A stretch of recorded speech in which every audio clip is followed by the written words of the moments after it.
recently I've been watching this guy on YouTube called JulienHimself. You may have heard of Julian, you maybe haven't.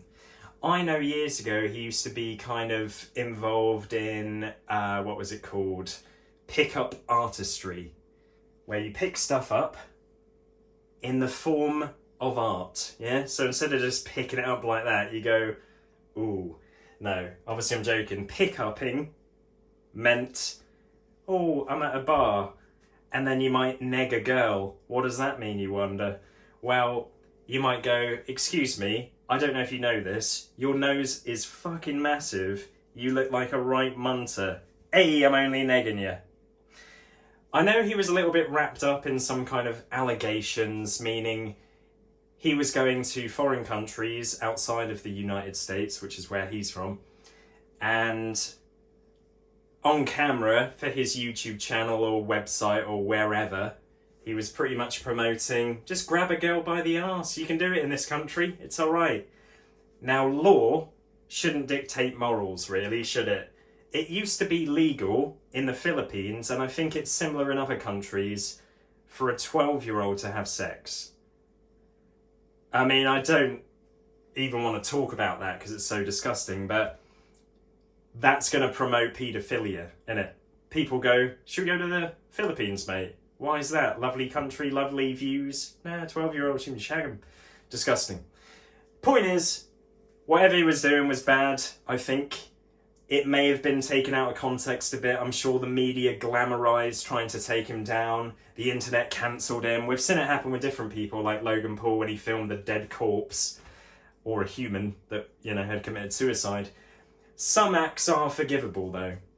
Meaning, if you're Ian Watkins from The Lost Prophets, and you do what he did, you're just an awful human being. Unforgivable, yeah? Not going to listen to Last Train Home anymore. Standing on the rooftops. I can't even sing it. It's ruined it. And they did some good music before he, did what he did. If you don't know what he did, I'm not going to tell you here.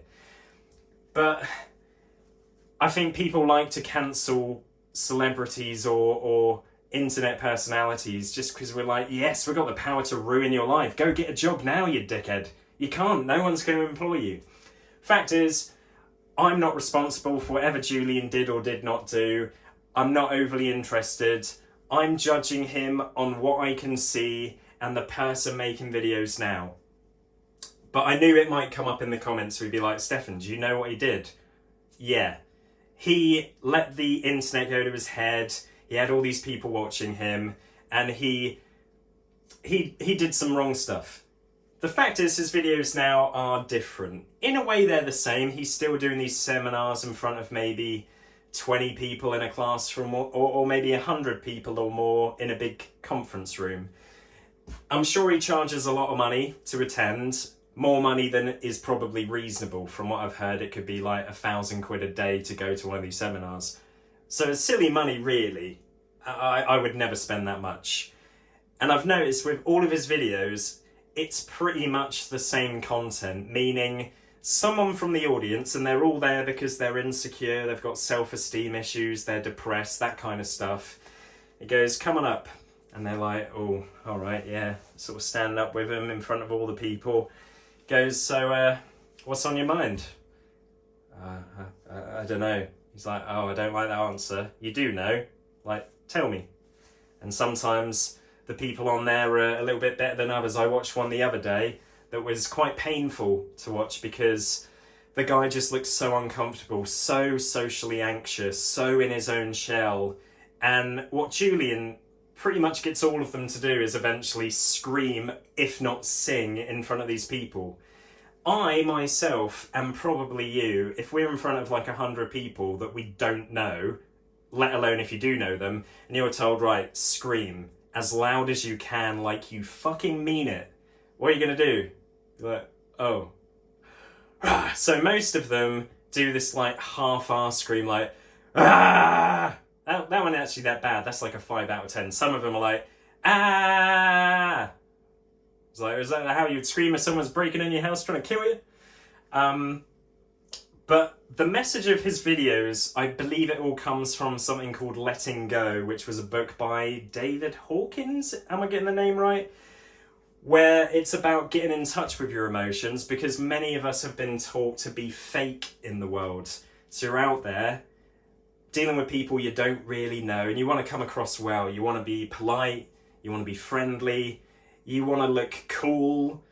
And so Julien is essentially saying all that stuff's killing you inside and you're not living authentically, and you need to put yourself out there.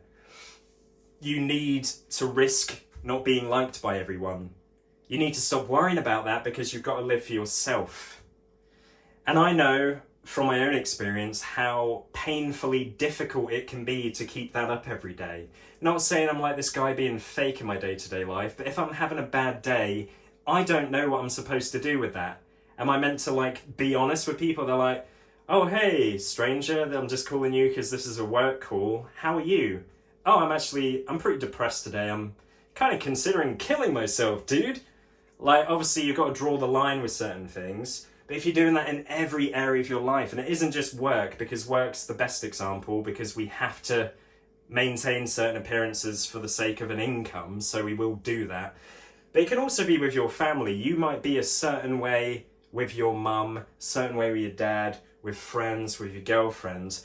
And that's okay. You're not meant to necessarily be the same person, because when I'm in my own house, comfortable with Ellen, I'd probably say stuff that if you didn't understand my sense of humour in that, and you just overheard it and like a journalist wrote down, this is what Stefan said, you'd go, fucking hell, he's horrible. What a horrible guy to say that.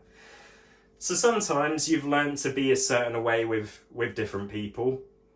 You know, you might be flirtatious and sexy with your partner. Not going to do that with your dad, are you? Unless, I don't know, that would be a strange relationship. But everyone's different. I'm not judging. If you want to shag your dad, that's fine. But seriously, I think the videos are good. While anyone there could just watch his stuff online and probably get the same kind of benefit from it, I think it's genuinely helpful, rather than a lot of the normal self-help stuff where it's like, affirm that you love yourself and be positive even when you feel terrible. You've got to always look on the bright side. List these positive things that happened today. Actually, he did mention that in one video. And maybe it's good to be grateful sometimes, right? Or to recognize this went well today, instead of focusing all of your energy on what isn't working in your life. Because often, as I've come to learn, life isn't going to hand out these big prizes. Even some of the biggest stuff that happens for me in a year, like seeing my favourite bands live, once that moment's gone, it's like, all right, back to reality. Like, it hasn't really changed my life at all. It was fun, it was great, but now, back on the train home, back to days as they always are, the same. So it's about looking for the little positive things that do happen every day, and if you have nothing, you've got to create something there. Or you're not looking hard enough because you're so programmed to be depressed. So even if it's a beautiful day and you've got this lovely garden you're walking through with all these different colourful flowers, it might all just be grey to you. But for me, what I've learned from the videos, I guess, is to try and express more. Because we all have opinions, and often we are taught to shut them down because, oh, that's inappropriate to feel that way. And sometimes you speak to someone and think, oh, you've got a weird political view, or you're a bit of a racist prick. But ultimately, we all have our own thoughts and conditioning, and I think if we examine that in our own minds a bit and be like, why am I like this? Am I wrong? Am I right? What are my actual feelings towards this? Rather than a lot of people, it's like, oh, just kind of people please, I don't want to be disliked and I don't want to be confrontational, so yeah, I agree with you. And I agree with him too, and he believes the complete opposite to you. So check out the videos, they're pretty long. Some of them are like an hour of one person just being on stage talking through stuff. But I enjoy them. Ellen, my girlfriend, thinks I'm a little bit mental for enjoying the videos, because all she hears every now and then is someone screaming, and then they scream again, and a few more times, and then he goes, hey, you scream correct, and she's like, why the fuck are you watching these videos? And the real honest truth is, I have a lot of problems with expression. I often feel very numb. I don't know what I'm feeling, I'm just kind of blah. Like, is what it is, yeah, today's kind of shitty, it's cloudy, like, yeah. You got this one guy up talking about tell us something. Just tell us something that you have done. Because the guy's like, I don't know, yeah, no. And he's really nervous. This is the one I referenced earlier. And he goes, Disneyland. And he's like, what did you like about Disneyland? The rides. It's like, fucking obviously you like the rides. That is Disneyland, you prick. What else? 45-minute queues. You liked the queues? Like, just, you're saying little words, mate. Just express. And the guy didn't seem to get it because he was so traumatized from being put on the spot in front of these people. He was sweating, I think. But I can't blame him. Like, years ago, before I had more practice being in the world and around people and put on the spot, I probably would have clammed up and been like, I don't know what I'm supposed to do here. Like, I'm so in my head. And he's asking this guy, like, what's going on in your mind? I don't know. It's like, that's not true. There's always something going on in our heads. You're just so, like, triggered and weirded out by this process right now that you can't even think straight. So I'll keep watching the videos, even though they're all pretty much identical. I like to observe people and see how they react, because I know that any of us put in the same situation would kind of wonder, well, how would I cope with all the eyes on me and I've got to fucking scream like a sacco? Some of the screams are cute. I think I'd have quite a deathly scream from all the trauma that I've kept inside, to be honest. Should I do one now for the end of the video? No, I'm not going to. Anyway, if you've seen Julien's videos, let me know what you think. If you think he's like some rapey promoter, like some Tristan, not Tristan Tate. I mean, he's probably bad as well. I don't know. He seems okay compared to Andrew. I was going to say the original Andrew Tate. Maybe that was Julien. I don't think so. He seems like a really likable guy. He's very charismatic. That's why people go to these seminars and pay all this money, because there's something about him, man, that's just very personable.